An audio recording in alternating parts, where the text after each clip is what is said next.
Pakinggan po ninyo itong dating na parang dismayado na o parang nawawala ng pag-asa si Senador, dating Senate President, dating Majority Leader Mig Zubiri tungkol sa performance po ngayon ng liderato ng Senado under Chis Escudero.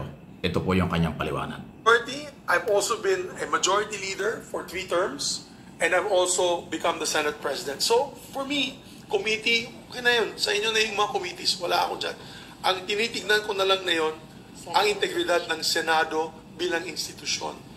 And let me say this, ang sakit ng aking dibdib nung isang araw na pakinggan ko under a news program in the afternoon on my way home.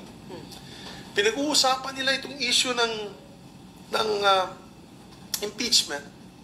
Sikat na sikat na announcer po ito sa hapon. Hindi ko lang babanggitin kung anong station. Blind item. Ang sabi niya, hindi na lang kasi, ang sabi kasi niya, kung ayaw ng mga senador, di mas mabuti pang buwagin na yan, Senado. So I said, God damn it, that is exactly what we don't want to hear bilang senador, na walang saysay ang Senado. Na wala na tayong saysay. Bakit pa? Mas magulo pa nga kayo daw. Sabi, sa simbahan kahapon, ano bang nangyari sa inyo? Mas magulo pa kayo sa house. Yan ang dating natin dito na yun.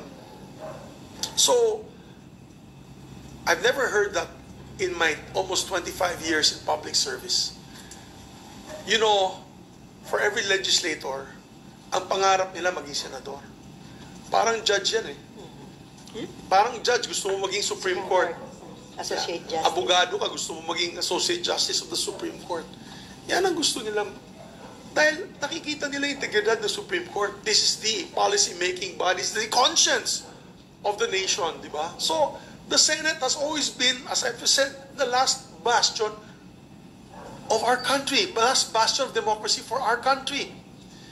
So, parang pag wala na silang pag-asa sa executive, wala na rin silang pag-asa dito sa lower house, akyat tayo sa Senado kasi papakinggan tayo ng senador because we are a mandate of national scope, national in scope. Totoo yan, totoo yan. Not only local, but it's national in scope. Napakataas po ng posisyon ng Senado, pero dahil nga ho dito lang ho sa issue ng impeachment, dahil sa leadership ni Escudero, nasisira na po. Ayan ang dating ng paliwanag ni Escudero. Hindi pa ni Zubiri. Hindi mo masisisi Zubiri dahil ang tagal-tagal po niya senador at naging Senate President niya. So, ang haba po ng press conference na yan, sinasabi niya, ibang-iba ang liderato ni Escudero kumpara nung panahon ni Enrile, ni Tirlon, ni Angara, si Nene Pimentel, at saka nung siya ang Senate President. Ngayon daw po, pati pera, pinakaalaman Ayaw ko kung ano yung perang yun. Hindi lang pala yung pagbibigay ng chairman ng iba't ibang komite sa mga kakampi niyang senador. So talagang masyadong nagamit yung kapangyarihan ng Senate President para bigyan ng mga sensitibong posisyon ang mga senador na kumampi sa kanya para manatili siya. Pagkatapos may pera pang binabanggit. Ano yung perang yan? Wow! Gano'n na ba ang level ngayon ng ating mga senador? Senador ng Republika ng Pilipinas, pero dahil lang sa impeachment against Sara Duterte, nawawala na yung mataas na kredibilidad. Parang nakakasuhulan na. Kasi ano ba yung pera? Ano ba yung pagbibigay ng posisyon? Alam niyo, ang korupsyon hindi naman pera lang. Pero yung pagbibigay ng magandang posisyon, chairman ka ng mga magagandang komite sa Senado, yan ay parte ng korupsyon. Kasi yung pinag-aagawa dyan, Committee on Ways and Means, Committee on Appropriation, Blue Ribbon Committee, Finance Committee, kung ano pong mga committee dyan, Committee on Public Works, kasi maraming pera doon, committee, marami pong committee dyan. Mas marami kasi ang standing committee kaysa sa mga senador. Dahil ang senador, 24 lang Ay ang mga committee dyan, mga 50. So pag nabigyan ka ng 2-3 chairman ng committee, magkano ang pera noon sa isang linggo, sa isang buwan? Ang allowance at income nun ang laki.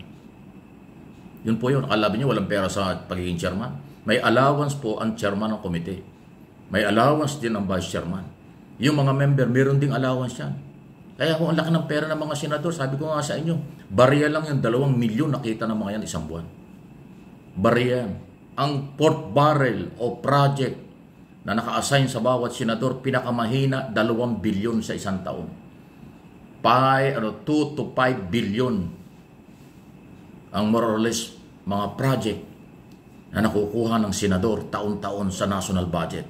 Kaya nga, di ba, controversial yung dapat sumali ang Pangulo, mag-obserba ang Pangulo doon sa Bicameral Conference Committee. Doon po tinatalakay yung budget.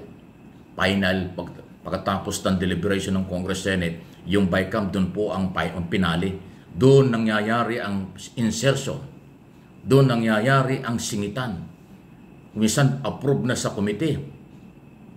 Committee on Appropriation, Committee on Finance, approve na. Pero pagdating sa Bicam, nagiging zero yung budget na inapprovean pag ayaw ng Bicam. Dahil priority nila yung kanilang project, yung insertion, yung singit. Yan po yung ninalabanan ni Ping Lacson ng araw, kaya lang mag-isa siya, hindi nagtatagumpay. Kaya nga pinag-uusapan, pwede ba ang Pangulo mag-obserba doon sa Bicam? Hindi na siya makikialam, basta nandoon lang siya, makikiramdam siya kung ano ang pinag-uusapan. Ayaw ng mga senador. Kasi mabubuko yung kailang ginagawa. Eh siyempre, kung nandun ang presidente, paano ka magsisingit ng budget? Paano mababawasan? Tatanggalan ng budget yung ibang departamento para ilagay dun sa proposed budget ng public works. Kaya nga ang public works, laging malaki ang budget na kukuha. Dahil dyan sinisingit yung port barrel ng mga politiko. Ganyan po ang sistema ng ating bansa nung araw pa until now. Kaya pag hindi po nabago ang ating saligang batas, at laging ganyan ang kapangyarihan ng Executive Department at ng ating mga politiko sa Senado at Kongreso, laging kawawa ang taong bayan. Kasi yung mga insertion, yan po'y korupsyon. Sisingitan ng 1 billion, 2 billion, 10 billion na project, yung isang particular na lugar, ayan ay sponsor ng congressman at senador, sila ang magpaparelease ng pondo pag na-approve na. Sila ang magbibigay, mag-a-assign ng contractor dyan. Ganyan po racket yan. Kaya pinag-aagawan niyang Senate President, House Speaker, Majority Leader, Chairman ng Committee on Appropriation, Chairman ng Committee on Finance ng Senado. Kaya pinag-aagawan nila yan. Kasi dyan ang insertion kapag deliberation ng budget taon-taon. Kung trilyon-trilyon ang budget ng buong gobyerno, magkaano ang napupunta sa congressman at senador ng kanilang mga port barrel. Ayaw nilang tanggapin port barrel kasi bawal na yon. Insertion, allocation, assign sa kailang distrito, assign sa senador, bilyon-bilyon po yan. Tinamaan ang buhay na yan. Yan ang ginagawa sa atin ng mga politiko. Tapos yung mga Pilipino, hirap na hirap. Makabili ng murang bigas. Hirap na hirap, makabili ng masarap na ulam para sa kailang mga anak. Hirap na hirap, makapag-produce ng pamasahe ng kailang mga anak ngayon nag-aaral sa eskwela. Pagkatapos itong ating mga politiko, bilyon ang pinag-aawayan, insertion, kapangyarihan. Ngayon pa lang, hindi nakapokus sa trial kasi yung pinag-uusapan nila, bigyan ng proteksyon yung kanilang kakampi. Yan ang nangyayari. Marami pa ho akong sasabihin. Huwag kayong aalis. Huwag niyo kong iiwan dito sa akin channel. Marami pa tayong kwento at sasabihin kung ano ang totoo. Sa tagal ko na po sa broadcast industry, alam na alam ko yung mga ginagawa ng mga politikong yan. Dahil po ako'y reporter ng araw. Nagko-cover ako ng Senado, Kongreso at Executive Department. Ang mga kalokohan nila, alam na alam natin yan.